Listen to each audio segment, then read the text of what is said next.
Народната медицина изобилува со многу лекови кои до ден денес ни помагаат да излеземе на крај со болести или пак со нивните симптоми.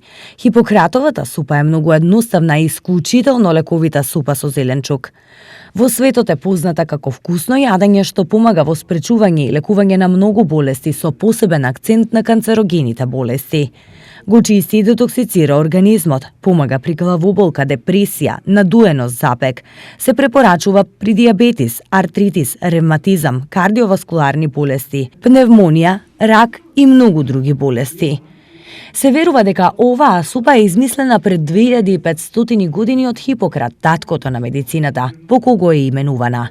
Потребни состојки: 1 корен од целер со средна големина, 1 корен од пашканат со средна големина, 2 главици крумит со средна големина, 2 мали или 1 голем страк прас, лук по желба, може да се додаде на крајот, макдонос, 600 грама домати, 400 грама компири. Исечкајте го зеленчукот, исечете го на парчиња или коцки, а исто така можете и да го изрендате.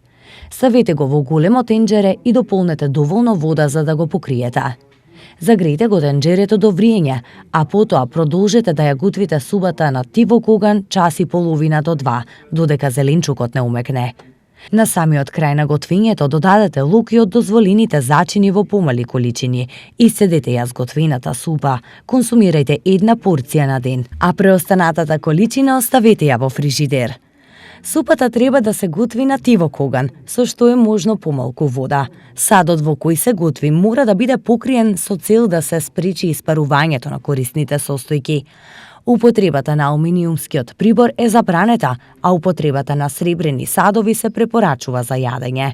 Многу зачини можат да ја уништат ефикасноста на супата, па затоа, за да се збогати вкусот, се препорачуваат само следниве зачини, и тоа во мали количини: ловоров лист, коријандер, ким, анасон, морско оревче, орегано, розмарин, жалфија и мајчина душица. Лук, крумит и макдонос се дозволуваат во поголеми количини. Како здрав оброк, оваа супа може да се консумира еднаш дневно. Сепак, за медицински цели, како дел од терапија, се препорачува 2 порции супа на ден.